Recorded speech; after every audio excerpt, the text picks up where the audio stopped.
പലപ്പോഴും സൈക്കോളജി എന്ന പേര് കേൾക്കുമ്പോൾ തന്നെ എന്തോ സ്ട്രേഞ്ച് ആയിട്ടുള്ള ഒരു സബ്ജക്റ്റ്, അല്ലെങ്കിൽ എന്തോ ഓഡായിട്ടുള്ള ഇൻഡിഫറൻ്റ് ആയിട്ടുള്ള ഒരു സബ്ജക്റ്റ് എന്ന ഒരു ഒരു ഒരു ഫീലിംഗാണ് പലരുടെയും മനസ്സിൽ വരുന്നത്. പക്ഷേ കുറച്ചും കൂടി ഒന്ന് പറഞ്ഞു കഴിഞ്ഞാൽ അങ്ങനെ വളരെ അസാധാരണത്തോടുകൂടി അല്ലെങ്കിൽ വളരെ നിഗൂഢതയുള്ള ഒരു സബ്ജക്റ്റ് ഒന്നുമല്ല സൈക്കോളജി എന്ന് പറഞ്ഞു കഴിഞ്ഞാൽ. മറിച്ച് കുറച്ചുകൂടി നമ്മുടെ ജീവിതത്തോട് ചേർന്ന് നമ്മുടെ നിത്യജീവിതത്തിൽ നമ്മൾ അഭിമുഖീകരിക്കുന്ന വിവിധ പ്രശ്നങ്ങൾ, അതിനോടുള്ള നമ്മുടെ പ്രതികരണങ്ങൾ, ഇതൊക്കെയാണ് സൈക്കോളജിയിൽ നമ്മൾ ഫോക്കസ് ചെയ്യുന്നത്. ഒരു തരത്തിൽ പറഞ്ഞു കഴിഞ്ഞാൽ നമ്മളെക്കുറിച്ച് കൂടുതൽ പറയുന്ന, നമ്മുടെ ഇന്നർ പ്രോസസ്സിനെക്കുറിച്ച് കൂടുതൽ മനസ്സിലാക്കാനായിട്ട് നമ്മളെ സഹായിക്കുന്ന ഒരു സബ്ജക്റ്റ് എന്നുള്ള രീതിയിൽ നമുക്ക് സൈക്കോളജിയെ അഭിമുഖീകരിക്കാനായിട്ട് പറ്റും. ഇനിയിപ്പോൾ നമ്മൾ അടുത്തതായിട്ട് ഡിസ്കസ് ചെയ്യാനായിട്ട് പോകുന്നത് സൈക്കോളജിയുടെ ഒരു ഡെഫിനിഷൻ എന്നുള്ള രീതിയിൽ നമ്മൾ നോക്കിക്കഴിഞ്ഞു കഴിഞ്ഞാൽ, psychology is the scientific study of behaviour and cognitive process നമുക്ക് പറയാനായിട്ടൊക്കെ. Psychology is the scientific study of behaviour and cognitive process. കുറച്ചുകൂടി ക്ലിയർ ആയിട്ട് പറഞ്ഞു കഴിഞ്ഞാൽ, നമ്മളുടെ ബിഹേവിയറിനെ കുറിച്ചും, അതായത് നമ്മളുടെ വിവിധ രീതിയിലുള്ള പ്രവർത്തികളെക്കുറിച്ചും അതുപോലെ തന്നെ കോഗ്നിറ്റീവ് പ്രോസസ്സുകളെക്കുറിച്ചുമുള്ള വളരെ ശാസ്ത്രീയമായിട്ടുള്ള പഠനത്തെയാണ് നമ്മൾ സൈക്കോളജി എന്നുള്ള രീതിയിൽ പറയുന്നത്. ഇനിയിപ്പോൾ നമുക്ക് ജസ്റ്റ് ഒന്ന് എക്സ്പ്ലെയിൻ ചെയ്ത് നോക്കാം. എന്താണ് ബിഹേവിയർ എന്നുള്ളതാണ്, നമ്മുടെ പ്രവൃത്തികൾ എന്നുള്ള രീതിയിലാണ് നമ്മൾ പറയുന്നത്. പലപ്പോഴും സാഹചര്യങ്ങളോടുള്ള നമ്മുടെ പ്രതികരണങ്ങളെയാണ് നമ്മൾ പ്രവൃത്തി എന്നുള്ള രീതിയിൽ അല്ലെങ്കിൽ ബിഹേവിയർ എന്നുള്ള രീതിയിൽ നമ്മൾ പറയുന്നത്. ഓക്കെ, അത് പലപ്പോഴും നമ്മുടെ സംസാരമാകാം, അതുപോലെ നമ്മുടെ ഫേഷ്യൽ എക്സ്പ്രഷൻസ് ആകാം, നമ്മുടെ ഒരു സ്ഥലത്ത് നിന്ന് മറ്റൊരു സ്ഥലത്തേക്കുള്ള മൂവ്മെൻ്റ് ആകാം, നമ്മുടെ കൈകളുടെ ചലനങ്ങളാകാം. ഇതെല്ലാം പ്രവൃത്തിയുടെ നിർവചനത്തിൽ പെടുന്ന കാര്യങ്ങളാണ്.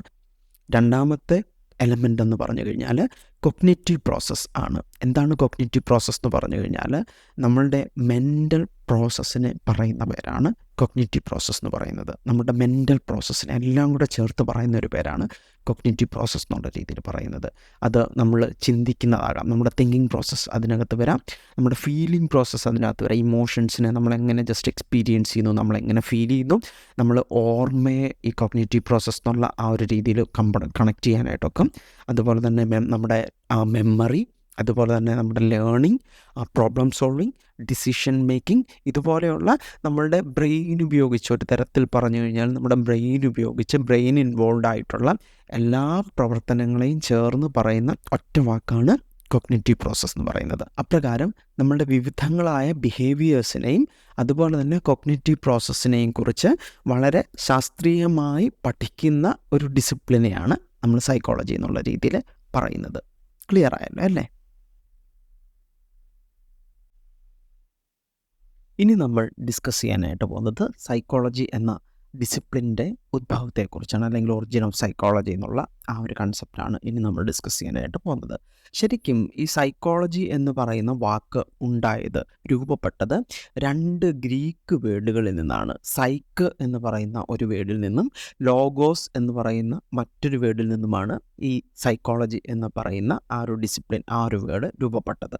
ഈ സൈക്ക് എന്ന് പറയുന്നതിൻ്റെ മീനിങ് ദ സോൾ എന്നും, ലോഗോസ് എന്ന് പറയുന്ന ആ ഒരു വേർഡിൻ്റെ meaning the study of a subject എന്നുള്ള ആണ്. അപ്പം ഈ സൈക്ക്, ലോഗോസ് എന്നീ രണ്ട് വേർഡുകൾ കൂട്ടിച്ചേർത്ത് വെച്ച് കഴിഞ്ഞാൽ ആദ്യകാലത്ത് ഇത് ഡെവലപ്പ് ചെയ്ത സമയത്ത് ഉണ്ടായിരുന്ന ഒരു ഡെഫിനിഷനിലേക്കാണ് നമ്മൾ എത്തുന്നത്. അതായത് സൈക്കോളജി ആദ്യകാലത്ത് ഡിഫൈൻ ചെയ്തിരുന്നത് ദ സ്റ്റഡി ഓഫ് സോൾ എന്നായിരുന്നു. ഓക്കെ, പിന്നീട് ഈ ഒരു സോളിൻ്റെ എക്സിസ്റ്റൻസിനെ കുറിച്ച് അന്നുണ്ടായിരുന്ന ആൾക്കാർ വളരെയധികം സംശയങ്ങൾ രൂപപ്പെടുകയും ഈ ഒരു സോൾ എന്ന് പറയുന്ന ആ ഒരു the psychology is the study of soul എന്ന് പറയുന്ന ഒരു definition psychology is the study of mind എന്നുള്ള രീതിയിൽ തിരുത്തപ്പെട്ടു. ഓക്കെ, അതിനുശേഷം മൈൻഡ്, ഹ്യൂമൻ ബോഡിയിൽ മൈൻഡിൻ്റെ എക്സിസ്റ്റൻസിനെ കുറിച്ചും പലവിധ ഡൗട്ടും കാര്യങ്ങളൊക്കെ വന്നപ്പോഴത്തേക്കാണ് ഒത്തിരിയധികം കറക്റ്റീവ് മെക്കാനിസത്തിലൂടെ കടന്നു പോയിട്ടാണ് psychology is the scientific study of behaviour and cognitive process എന്ന രീതിയിൽ നമ്മൾ ഇന്ന് കാണുന്ന ഡെഫിനിഷനിൽ എത്തി നിൽക്കുന്നത്. ഏകദേശം ഈ സൈക്കോളജിയെക്കുറിച്ച് പറയുകയാണെന്നുണ്ടെങ്കിൽ സൈക്കോളജി ഡെവലപ്പ് ചെയ്തത്, എമർജ് ചെയ്തത് രണ്ട് പേരൻ്റൽ ഡിസിപ്ലിൻസിൽ നിന്നാണ്. ഒന്നാമത്തേന്ന് പറഞ്ഞു കഴിഞ്ഞാൽ ഫിലോസഫി, രണ്ടാമത്തത് ഫിസിയോളജി. അങ്ങനെ ഈ ഒരു ഫിലോസഫിയിൽ നിന്നും ഫിസിയോളജിയിൽ നിന്നും കടമെടുത്ത കുറേ ആശയങ്ങളുമായിട്ടാണ് സൈക്കോളജി ഏകദേശം 16-ാം നൂറ്റാണ്ടിലാണ് സൈക്കോളജി ഒരു ഇൻഡിപെൻഡൻറ്റ് ഡിസിപ്ലിൻ എന്നുള്ള രീതിയിൽ, ഇൻഡിപെൻഡൻ്റ് ആയിട്ടുള്ള ഒരു സബ്ജക്റ്റ് എന്നുള്ള രീതിയിൽ രൂപം കൊണ്ടത്.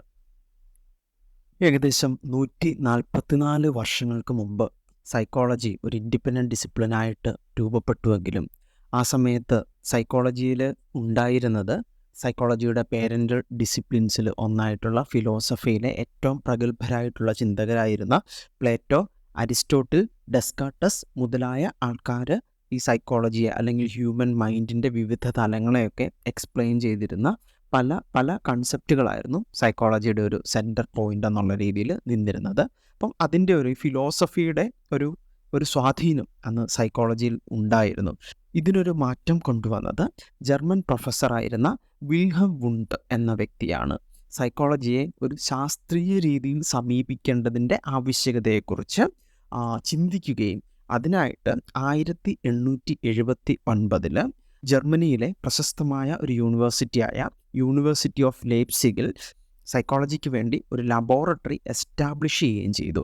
1879 നടന്ന ഈ ഒരു സംഭവം സൈക്കോളജിയുടെ ചരിത്രത്തിലെ ഒരു നാഴികക്കല്ലായി വിലയിരുത്തപ്പെടുന്നു. അങ്ങനെയാണ് ഫാദർ ഓഫ് സൈക്കോളജി എന്ന പദവിക്ക് വിൽഹം വുണ്ട് അർഹനായിരിക്കുന്നത്. അപ്പം അത് ശ്രദ്ധിക്കുക. നിങ്ങൾ എവിടെ ഫാദർ ഓഫ് സൈക്കോളജി എന്നുള്ള ഒരു ക്വസ്റ്റ്യൻ കണ്ടു കഴിഞ്ഞാലും ഒരേ ഒരു ആൻസർ മാത്രമേ നിങ്ങളുടെ മനസ്സിലേക്ക് എത്താനായിട്ട് പാടുള്ളൂ. അത് വിൽഹം വുണ്ടാണ്.